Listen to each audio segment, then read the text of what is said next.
honour. 'Tis but my husband's fatal flaw that is my enemy. Dinny mean is nothing without it. Now I am forced to choose between my husband and my son. There can be only one thing worse, a mother burying her child.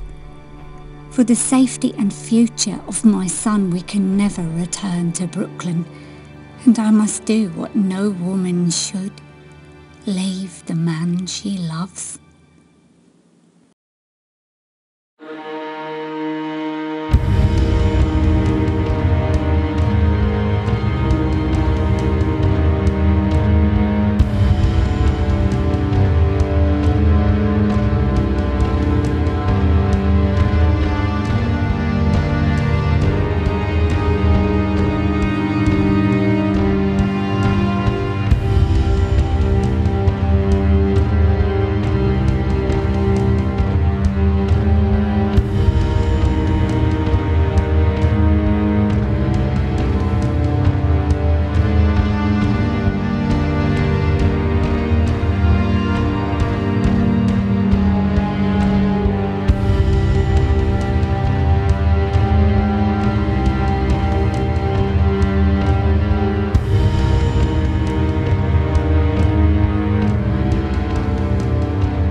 Disastrous news.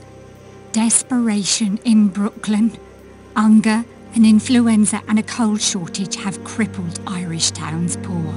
As a storm of slanting snow arrives, Wild Bill Lovett appears like death itself out of the unsettled oceanic air. And without coincidence, Mickey Kane, my husband's cousin, is missing in Red Hook. The suffering will surely worsen. But Dinny Meehan knows no child shall be punished for the crime of poverty. Yet in Brooklyn cruelty reigns, and an act of kindness is seen as an admission of vulnerability. When the younger brother of Anna and Richie Lonergan died with one shoe, Dinny organised a raid on an Irishtown shoe factory and handed out boots to everyone in the old neighbourhoods. And what thanks does he receive? Jailed by William Brosnan and the police in their blue tunics. I know when Dinny finds out about Mickey Kane, he will get out, and I know that on the head of Wild Bill Lovett he will proclaim a blood feud. One of them must die. A gang war is here. Many will perish in its wake. But my son will not. Thanks to the teenager Liam Garrity, we were sent to Long Island in Dinny's absence.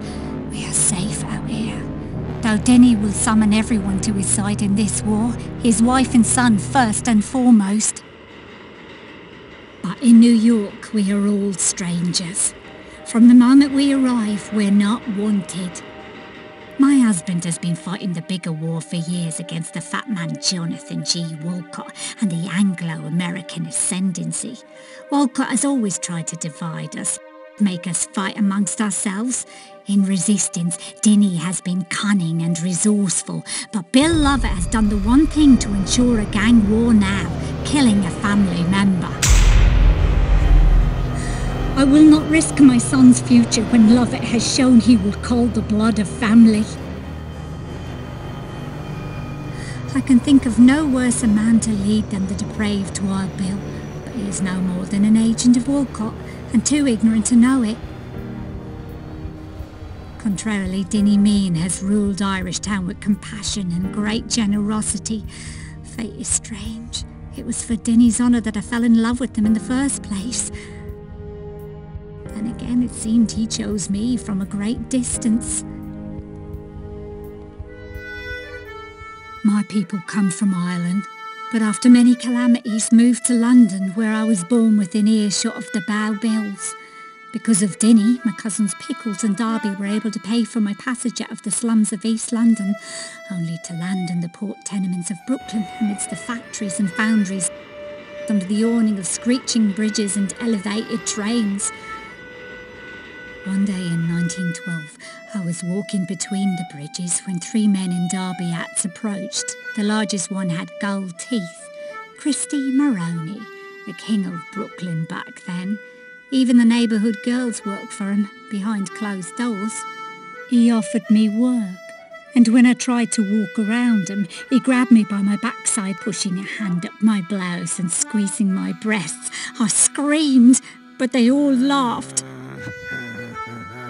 I ran toward our tenement a few blocks away. Dinny appeared, but I ignored him. Eventually I told him what Maroney did to me. Within minutes, Christy Maroney was shot and killed. The Tunics arrested Dinny and Pickles, along with young Vincent Marr and Dinny's right hand, McGowan. But on the night before the verdict was to be read, I woke up to a figure standing over me as I slept.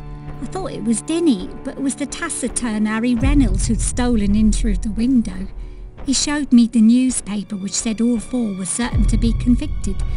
Harry then took my hand and confessed his love for me, and promised me his heart and soul for all his living years. I was 18 years old. What would you have done? When Dinny was exonerated and my cousin Pickles convicted, I screamed with everyone else in the courtroom. Then I turned to Harry, hands over my face in horror. But the truth is, I loved Dinny in a way I could never love Harry Reynolds. Soon I began showing, and my Abby treated me like royalty, pulling me out of the squalor I'd known all my life. I've never been happier than when in Dinny's care. All that has changed now. For robbing a shoe factory, Dinny is again jailed. Little Dinny and I unprotected. My cousin Darby emerged from the shadows and began following us. He has a daughter now, and he's naming her after my mother Rose, who abandoned him as a child. Sad if you think of it. I fear he's lost the plot altogether. He sees angels now and bribes me to get Pickles out of prison. Then he showed up with that little terror, Anna Lonergan, and threw rocks through her window. That's when I left with little Dinny. Many traitors will join Bill Lovett, including my own cousin. The crushing blow is the Fat Man Walcott and his waterfront assembly. They'll be supporting Lovett. But this gang war will further weaken the poor, conquering families by dividing them. Dinny could defy odds and butcher them all. He's never lost a fist fight or a battle. But my son will grow up to be a gentleman and a good man. And I will not have him witness any more of his father's wars in Brooklyn. Most see Dinny Meehan as the leader of a gang that has outlived its time. The augurs of Old Irishtown say they created him with ancient prayer. Still more see him as king of the Diddicoys. But I know him better than any as a man of great honour. And when the depraved rise to power, the honourable enter the ancient gallery of martyrs in eternal defiance.